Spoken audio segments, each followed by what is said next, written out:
Academic and career pressure. കുട്ടികളെ സമ്മർദ്ദപ്പെടുത്തലാണ്. പഠിക്ക് പഠിക്ക് പരീക്ഷൻ്റെ തലേന്നല്ല കുട്ടികൾക്ക് ജയിലാറ്റം പോലെയാണ് ചില വീട്. രാവിലെ ഉറക്കത്തുനിന്ന് വിളിക്കൽ തന്നെ അങ്ങനെയാണ്. എണീക്ക് എണീക്ക് എണീക്ക് എണീക്ക് എണീക്ക് എണീക്ക്. മറ്റേ കടല വെക്കുന്ന ചട്ടിക്ക് ചട്ടക അടിക്കുന്ന മാതിരിയാണ് അത്.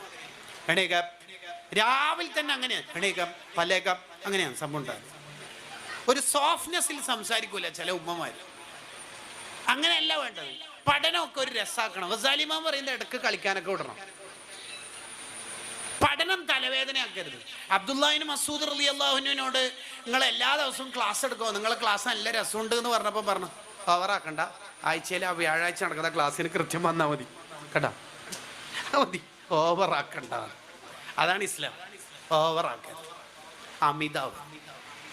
പഠിക്കൂ പഠിക്കൂ പഠിക്കൂ, ഇങ്ങനെയൊന്നും കുട്ടികളെ പഠിപ്പിക്കരുത്. അങ്ങനെ ഒരിക്കലും പഠിപ്പിക്കരുത് കുട്ടികളെ. പഠനമൊക്കെ ഒരു ആനന്ദമാക്കണം. പഠനത്തിൻ്റെ ഒരു ആംബിയൻസ് കിട്ടുന്ന റൂം കുട്ടികൾക്ക് അസൈൻ ചെയ്ത് കൊടുക്കണം.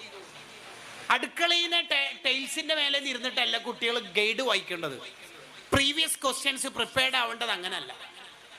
അതെന്താന്ന് പറഞ്ഞാൽ ഒരു ആംബിയൻസ്, അന്തരീക്ഷം കണ്ടാൽ തന്നെ പഠിക്കാൻ തോന്നുന്ന ഒരു മുറി, ഒരു റൂം, ഒരു റൂമിൻ്റെ കോർണറെങ്കിലും നമ്മളെ വീട്ടിലുണ്ടാവണം. അപ്പോൾ ആ പഠന ഡൈനിങ് എന്താ പറയുക, സ്റ്റഡി ടേബിൾ, ഒരു ചെയർ, അത് കണ്ടാൽ തന്നെ ആ കുട്ടിക്ക് ആ റൂമിൽ കയറിയാൽ തന്നെ പഠിക്കാൻ തോന്നണം. ഇത് ഇന്നലെ ഇരുന്നത് സ്റ്റെപ്പുമ്മൽ, നാളെ ഇരിക്കൽ ബാൽക്കണിയിൽ, ഇന്ന് കിച്ചണിൽ, ഇനി മറ്റന്നാൾ അടുപ്പിലാവോ എന്നുള്ളതിലാണ് ബേജാറുള്ളത്. ചങ്ങായിമാരെ, ഒരു സ്ഥലം കണ്ടാൽ തന്നെ അത് ജീവിതത്തെ സ്വാധീനിക്കും. കിച്ചണിൽ കയറി എന്തെങ്കിലും ഒരു പത്തക്ക കഷ്ണം നമ്മൾ തിന്നുന്നതുകൊണ്ടാണ് അത് തിന്നേണ്ട സ്ഥലമാണെന്നുള്ളത്. അതുകൊണ്ടാണല്ലോ നമ്മൾ കാറിൽ പോകുമ്പോൾ ഒരാൾ ഇറങ്ങിയിട്ട് മൂത്രപ്പുരയിൽ മൂത്രയിക്കാൻ പോകുമ്പോൾ നമുക്ക് തോന്നും, നമുക്ക് മൂത്രയിക്കാൻ മുട്ടുന്നുണ്ട് തോന്നില്ലേ? അത് കാരണം അത് ആടെ കാണുമ്പോൾ ഒന്ന് മൂത്രയിച്ചാലോ എന്നൊരു തോന്നലാണ്. അപ്പോൾ ബെഡ്റൂമിൽ നിന്ന് പഠിക്കാൻ തോന്നിയാൽ നിങ്ങൾ കണ്ടോ, ആദ്യത്തെ 5 മിനിറ്റ് നിവർന്നിരുന്ന് പഠിക്കും, പിന്നെ മെല്ലെ മെല്ലെ മെല്ലെ മെല്ലെ പോയിട്ട് മൂപ്പര് അങ്ങനെ വീണിട്ടുണ്ടാവും. അവർ പഠനത്തിന് പറ്റിയ ഒരു റൂം, ഒരു സ്റ്റഡി ടേബിൾ, ഒരു കോർണർ നമ്മളെ വീട്ടിലുണ്ടാവും. പഠനം രസമാക്കി മാറ്റണം. പഠനം രസമാക്കി മാറ്റണം. പേടിപ്പിച്ചിട്ട് പഠിപ്പിക്കരുത്. ഉദാഹരണം പറഞ്ഞാൽ, ഒരു കുട്ടി LKG പഠിക്കുന്നു. ആ കുട്ടി പറഞ്ഞു, ഉമ്മ മൂൺ എന്ന് പറഞ്ഞു.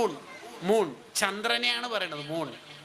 അപ്പൊ ശരിക്കും നമ്മൾ അതിനെ പോസിറ്റീവായിട്ട് കണ്ടിട്ട്, ഇത്ര ചെറിയ കണ്ണുകൊണ്ട് ഇത്ര കിലോമീറ്റർ അപ്പുറത്തുള്ള മൂണിനെ കണ്ടുപിടിച്ചല്ല ഹമ്പടാ എന്ന് പറഞ്ഞാൽ ആ കുട്ടിക്ക് ഭയങ്കര പോസിറ്റീവ് എനർജി കിട്ടും. പക്ഷെ നമ്മളെ നാട്ടിൽ സാധാരണ ഉണ്ടായാൽ എന്ത് മൂണിന്റെ സ്പെല്ലിംഗ് എന്താ?